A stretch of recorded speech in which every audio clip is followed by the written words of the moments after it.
நம்ம செத்த பிறகு நம்மளுடைய உடல் அழுகி டீகம்போஸ் ஆகி வர ஸ்மெல்ல இப்போ சயின்டிஸ்ட் திரும்ப கண்டுபிடிச்சிருக்காங்களாம். இதெல்லாம் ஏன் அவங்க கண்டுபிடிக்கிறாங்க அப்படின்னு கேக்குறீங்களா? முழுசா சொல்றேன், கேட்டு தெரிஞ்சுக்கோங்க. நம்ம இறந்த பிறகு நம்மளுடைய பாடி டீகம்போஸ் ஆகும்போது ஒரு ஸ்மெல் வரும். இந்த ஸ்மெல் ரொம்ப கேவலமா தான் இருக்கும். அதாவது நீங்க இது ஒரு வாட்டி மோந்துட்டீங்கன்னா உங்களுடைய வாழ்நாள்ல மறக்கவே முடியாத அளவுக்கு மோசமா இருக்குமா. அண்ட் இந்த ஸ்மெல்லுக்கு பேரு கேடவரின் அப்படின்றாங்க.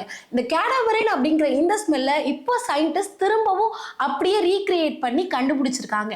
ஏன் கண்டுபிடிச்சிருக்காங்க அப்படின்னா நாய்களுக்கு ட்ரைனிங் கொடுக்கறதுக்காக. ஸோ இந்த ஸ்மெல்ல கண்டுபிடிச்சு நாய்களுக்கு ட்ரைனிங் கொடுக்கும்போது நாய்கள் வேற எங்கேயாவது உடல் பாகங்கள் அழுகி கடந்தாலோ யாராவது இல்லீகலா புதைக்கப்பட்டிருந்தாங்களோ உடனே அந்த நாய்கள் அதை தேடி கண்டுபிடிச்சிருமா. அதனாலதான் சயின்டிஸ்ட் இந்த ஒரு ஸ்மெல்ல ரீக்ரியேட் பண்ணி இப்போ டாக்ஸுக்கு ட்ரைனிங் கொடுத்துட்டு இருக்காங்க.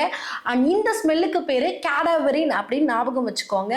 அண்ட் இப்படி ஒரு ஸ்மெல்ல நீங்க உங்களுடைய லைஃப்ல மோந்தீங்கன்னா திருப்பியும் மறக்கவே மாட்டீங்க அப்படிங்கிற இந்த அன்னோன் ஃபேக்டையும் ஞாபகம் வச்சுக்கோங்க. இந்த மாதிரி நிறைய அன்னோன் அன்பிலிவபிள் நம்ப முடியாத ஃபேக்ட்லாம் தெரிஞ்சுக்கணுமேமா அப்படின்னா காலிவுட் பட்ஜா மறக்காம சப்ஸ்கிரைப் பண்ணி வச்சுக்கோங்க.